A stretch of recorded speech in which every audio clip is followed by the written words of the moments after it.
সময় সময় বড়ই অদ্ভুত জিনিস। আমরা এর সাথে বাঁচি, কিন্তু এটাকে নিয়ন্ত্রণ করতে পারি না। অন্যভাবে বলা যায়, সময় এক অদৃশ্য নদী, যা থেমে থাকে না এক মুহূর্তও।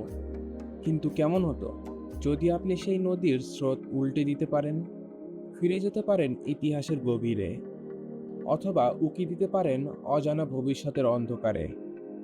একটা উদাহরণের মাধ্যমে দেখা যাক। ধরুন আপনি 2025 সালে ঘুমিয়ে পড়লেন এবং ঘুম থেকে উঠে দেখলেন আপনি 3050 সালে পৌঁছে গেছেন, অথবা 1050 সালে পৌঁছে গেছেন। না, আমি কোনো সিনেমার গল্প বলছি না। হতেও পারে এটি টাইম ট্রাভেল। হ্যাঁ, টাইম ট্রাভেল। এটি বিজ্ঞানের এমন একটি অধ্যায় যা আমাদের কল্পনার সীমা ছাড়িয়ে যায়। কিন্তু প্রশ্ন হলো, টাইম ট্রাভেল কি বাস্তবেও সম্ভব, নাকি শুধুই কল্পনা? টাইম ট্রাভেলের সম্পর্কে বিজ্ঞানের কি মতামত? আর ভবিষ্যতে মানুষ কি সত্যি অতীত বা ভবিষ্যতে ভ্রমণ করতে পারবে? আমরা এই সকল প্রশ্নের উত্তর খোঁজার চেষ্টা করব আজকের এই ভিডিওতে। তাই চলুন কথা না বাড়িয়ে ভিডিওটি শুরু করি। টাইম ট্রাভেল হচ্ছে সময়ের মধ্যে এক স্থান থেকে অন্য স্থানে ভ্রমণ করা। যেমনটা আমরা স্থান পরিবর্তন করি, তেমনি সময়কেও অতিক্রম করা। সহজ ভাষায় টাইম ট্রাভেল হচ্ছে এমন একটি ঘটনা যার মাধ্যমে কেউ অতীতে ফিরে যেতে পারে অথবা ভবিষ্যতে এগিয়ে যেতে পারে। আমরা সাধারণ সময়ে একটি দিকে চলি, আর সেটা হলো বর্তমান থেকে ভবিষ্যতের দিকে।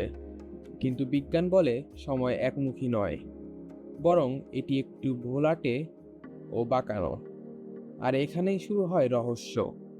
বিজ্ঞানীদের মতে সময় দ্বিমুখী, এবং এ কারণেই টাইম ট্রাভেল দুই ধরনের। বর্তমান থেকে অতীতের দিকে এটি অনেক বেশি জটিল, এবং এর পক্ষে কোনো প্রমাণ এখনো নেই। আর বর্তমান থেকে ভবিষ্যতের দিকে এটি এখনো পর্যন্ত প্রমাণিত হয়নি, তবে তত্ত্বীয় বিষয় বিবেচনায় আনলে এটি সম্ভব। বিজ্ঞানীরা এই বিষয়টিকে টুইন প্যারাডক্সের মাধ্যমে ব্যাখ্যা করেছেন। টাইম ট্রাভেল নিয়ে মানুষ বহু বছর ধরেই চিন্তা ভাবনা করছে। এটি নিয়ে হলিউডে তৈরি হয়েছে অসংখ্য সিনেমা, যেমন Interstellar, back to the future, tent, predestination, Avengers Endgame. এই সিনেমাগুলোর কল্পনার হলেও এর মধ্যে অনেকটাই বাস্তব বিজ্ঞান থেকে অনুপ্রাণিত। টাইম ট্রাভেল শুধুই কল্পনা নয়, বিজ্ঞানীদের মতে এটি সম্ভব। এই বিষয়ে প্রখ্যাত বিজ্ঞানী আলবার্ট আইনস্টাইন বলেছিলেন, সময় ধ্রুব নয়, এটি পরিবর্তনশীল। তার থিওরি অফ রিলেটিভিটি অনুযায়ী সময় হলো স্থান ও গতির মধ্যে সংযুক্ত, যাকে আমরা বলি স্পেস টাইম। কোনো বস্তু যদি আলোর বেগ লাভ করে অথবা 3 লক্ষ কিলোমিটার/সেকেন্ড গতিতে ভ্রমণ করে, তখন সময় ওই বস্তুর জন্য ধীর হয়ে যাবে, এবং একেই বলে টাইম ডিলেশন।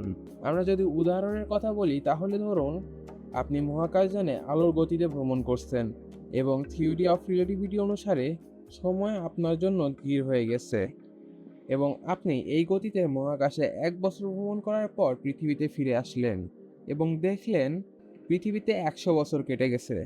অর্থাৎ আপনি টাইম ট্রাভেলের মাধ্যমে 99 বছর সামনে চলে এসেছেন। টাইম মেশিনের ধারণা। H.G. ওয়েলসার এর লেখা উপন্যাস দ্য টাইম মেশিন প্রথমবারের মতো টাইম মেশিনের কথা তুলে ধরেছিল। এছাড়া বর্তমানে বিজ্ঞানীরা চেষ্টা করছেন ওয়ার্ম হোল, ব্ল্যাক হোল বা কোয়ান্টাম টানেলিং এর ব্যবহার করে টাইম মেশিন বানানোর। ওয়ার্ম হোল ও ব্ল্যাক হোলের উপর আমরা একটি বিস্তারিত ভিডিও বানিয়েছি, আপনারা চাইলে সেটি দেখে আসতে পারেন। তবুও বলে রাখি, বিজ্ঞানীরা মনে করেন ব্ল্যাক হোল বা ওয়ার্ম হোল হতে পারে সময় ভ্রমণের দরজা। এটি হলো এমন একটি ত্বরণ পথ যা মহাকাশের এক দিক থেকে অন্যদিকে খুব কম সময়ে সংযোগ করতে পারে। যেমন ধরুন, সাধারণভাবে আপনি এক গ্যালাক্সি থেকে অন্য গ্যালাক্সিতে যেতে 1000 বছর সময় লাগত, কিন্তু ওয়ার্ম হোলের মাধ্যমে আপনি একই দূরত্ব 1 বছর বা তার চেয়েও কম সময়ে অতিক্রম করতে পারবেন। বর্তমানে টাইম ট্রাভেল নিয়ে অনেক গবেষণা হচ্ছে। বিজ্ঞানীরা সুপারফাস্ট পার্টিকেলস, কোয়ান্টাম মেকানিক্স এবং কসমিক স্প্রিং নিয়ে কাজ করছেন, যেন ভবিষ্যতে টাইম ট্রাভেল করা সম্ভব হয়। তবে এখনো পর্যন্ত কেউ টাইম ট্রাভেল করেছে এমন কোনো তথ্য বা প্রমাণ কোনোটি বিজ্ঞানের কাছে নেই। তবে ভবিষ্যতের প্রযুক্তি হয়তো কোনো একদিন এই স্বপ্নকে বাস্তবে পরিণত করবে। তবে এই ব্যাপারে আপনার কি মতামত কমেন্টে অবশ্যই জানাবেন, এবং এমনই অদ্ভুত ও বিজ্ঞান ভিত্তিক ভিডিও পেতে চাইলে সাবস্ক্রাইব করে পাশেই থাকবেন।